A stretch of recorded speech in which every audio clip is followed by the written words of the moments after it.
Hello, welcome back to my channel. അപ്പോൾ നമ്മളിന്ന് പോകുന്നത് നമ്മുടെ കാപ്പാടിൻ്റെ തീരത്തുള്ള സ്വന്തം സ്നേഹതീരം റീഹാബിലിറ്റേഷൻ സെൻറ്ററിലേക്കാണ് കേട്ടോ. ഞാൻ കാപ്പാടൊക്കെ ഒരുപാട് പ്രാവശ്യം പോയിട്ടുണ്ടെങ്കിൽ പോലും ഇങ്ങനൊരു സ്ഥാപനത്തിൻ്റെ കാര്യം ആരും പറഞ്ഞതായിട്ട് കേട്ടിട്ടുണ്ടായിരുന്നില്ല. അപ്പോൾ എൻ്റെ ഒരു ഫ്രണ്ടാണ് എന്നോട് പറഞ്ഞത് അവിടെ ഇങ്ങനെ ഒരു സ്നേഹതീരുണ്ട്, ഒന്ന് പോയി നോക്കുക.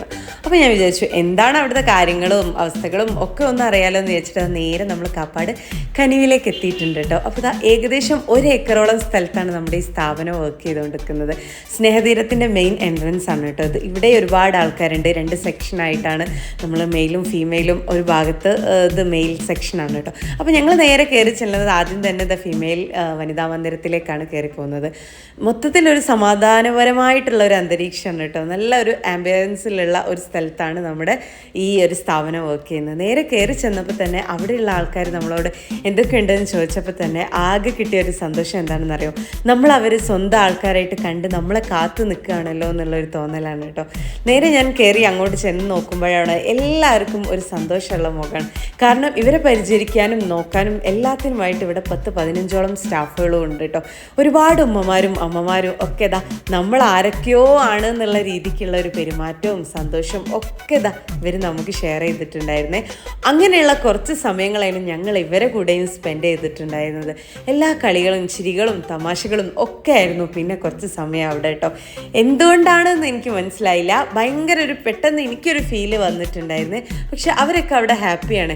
എന്താണെന്നല്ലേ, ഇവരെ എന്ത് കാര്യത്തിന് വിളിച്ചാൽ ഓടിയെത്തുന്ന ഒരു സിസ്റ്ററും പിന്നെ ഒന്ന് വരുമെന്ന് ചോദിക്കുമ്പോഴേക്കും അപ്പം തന്നെ അവിടെ എത്തുന്ന നമ്മുടെ കെയർ ടേക്കറും, അതൊക്കെയാണ് ഇവരെ സ്വകാര്യ അഹങ്കാരം കേട്ടോ.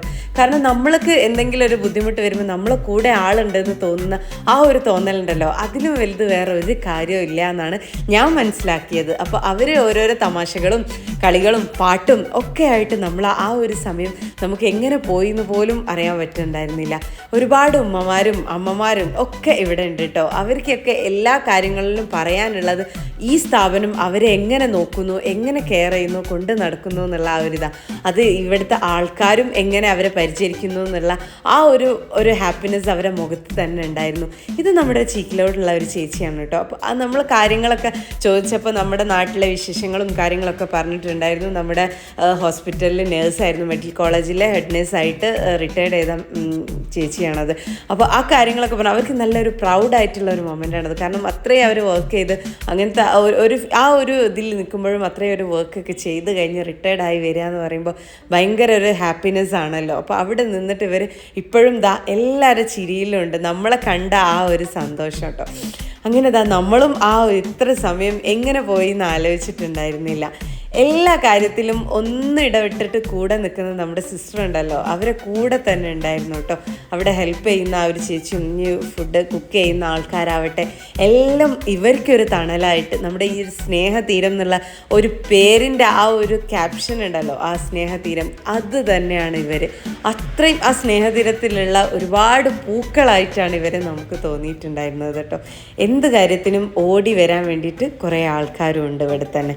അങ്ങനെ നമ്മൾ കുറേ സമയം ഇവരെ കൂടെ സ്പെൻഡ് ചെയ്തു. കുറേ കഥകൾ പറഞ്ഞു, പാട്ടുകൾ പാടി, അവരെ സന്തോഷം നമ്മളെ അറിയിച്ചു. അവർക്ക് വേണ്ട സഹായങ്ങൾ അവർ ചോദിച്ചു. എല്ലാ കാര്യത്തിലും നമ്മളൊരു സപ്പോർട്ടും കൂടി ഉണ്ടെങ്കിൽ മാത്രമേ ഇനിയും ഇത് നമുക്ക് മുന്നോട്ട് കൊണ്ടുപോകാൻ പറ്റുള്ളൂ കേട്ടോ. ഇതിപ്പോൾ തന്നെ ഒരുപാട് ആൾക്കാർ ഇവരെ അറിഞ്ഞും അറിയാതെയും ഒക്കെ സഹായിക്കുന്നവരുണ്ട് കേട്ടോ. അതൊക്കെ അവർ പറയുകയും ചെയ്തിട്ടുണ്ടായിരുന്നു. നിങ്ങളാണ് ഞങ്ങളുടെ ഒരു സന്തോഷം എന്നാണ് അവർ പറഞ്ഞത്. അപ്പോൾ നമ്മളെ കൊണ്ട് പറ്റുന്ന രീതിയിൽ എന്തെങ്കിലും സഹായം ഒക്കെ ഇവർക്ക് ചെയ്ത് കൊടുക്കാൻ വേണ്ടിയിട്ടാണ് ഞാനിപ്പോൾ ഇങ്ങനെ ഒരു വീഡിയോയിൽ കാര്യമായിട്ട് പറയുന്നത്. പിന്നെ ഇവിടെ ഈ ഭാഗത്തുനിന്ന് കുറച്ച് അങ്ങോട്ടേക്കായിട്ടുള്ള സ്ഥലവും കൂടി നമ്മുടെ സ്നേഹതീരത്തിൻ്റെ ആൾക്കാർ മേടിച്ചിട്ടുണ്ട്. ഇതിനൊക്കെ വേണ്ടിയിട്ട്, ഇവരുടെ വളർച്ചയ്ക്ക് വേണ്ടിയിട്ടാണ് കേട്ടോ. അതുപോലെ ഒരുപാട് ആൾക്കാർ ഓരോ മാസവും ഇവിടെ ജോയിൻ ആവുന്നുണ്ട് കേട്ടോ. നമ്മളെ എന്താ പറയുക, സ്നേഹവും പരിഗണനയും ഒക്കെ കിട്ടാൻ വേണ്ടിയിട്ടാണ് ഇങ്ങനത്തെ സ്ഥലത്തേക്ക് നമ്മൾ അവരെ കൊണ്ടുവരികയും അവർക്കുള്ള ഫുഡും കാര്യങ്ങളും എല്ലാ കാര്യങ്ങളും അവർക്ക് അറേഞ്ച് ചെയ്ത് കൊടുക്കുന്നത്. ഈ അടുത്താണ് ഈ ഒരു ഹാൾ ഇവിടെ ക്രിയേറ്റ് ചെയ്തത്. കുറച്ച് ആളുകളുടെ ഒരു സഹായമാണ് അവിടെ ഒരു പ്രെയർ ഹാളായിട്ട് നിന്നത് കേട്ടോ. പിന്നെ ഇത് മെൻസ് സെക്ഷനാണ് കേട്ടോ. ഇതിൽ കുറേ ആൾക്കാർ ഇവിടെ ഉണ്ടായിരുന്നു കേട്ടോ. നമ്മളോട് പറയാൻ വേണ്ടിയിട്ട് ഒരുപാട് കഥകൾ, ഓരോരുത്തർക്കും ഓരോരോ കഥകളും ഓരോ വിഷമങ്ങളും പിന്നെ അതിലുപരി ഇപ്പോൾ ഉള്ള സന്തോഷങ്ങളും ഒക്കെ ഒക്കെയാണ് നമ്മൾ ഷെയർ ചെയ്യാനുണ്ടായിരുന്നത്. ഈ ഒരു ഭാഗം ഇനി അവർ റിനോവേറ്റ് ചെയ്യാൻ വേണ്ടിയിട്ട് വെച്ചതാണ്. അത് കാരണം ഇത് കുറേ വർഷങ്ങളായി ഇത് തുടങ്ങിയ സമയത്തേ ഉള്ള ബിൽഡിംഗ് ആണിത്. ഇതൊക്കെ മാറ്റി ഇനിയൊരു പുതിയ ബിൽഡിംഗ് ഒക്കെ ആക്കാനുള്ള ശ്രമങ്ങളും ഇവർ നടത്തുന്നുണ്ട്.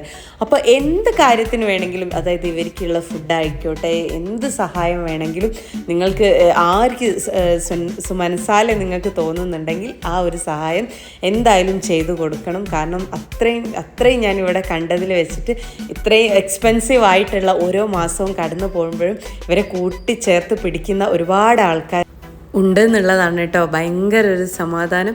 അങ്ങനെ നമ്മളിവിടെ എത്തിയ സമയത്ത് നമുക്ക് ചായയൊക്കെ തന്നിട്ടുണ്ടായിരുന്നു. ചായൻ്റെ ഒരു സമയമായതുകൊണ്ട് നല്ല പഴംപൊരിയും ചായയും ഒക്കെ ഉണ്ടായിരുന്നു.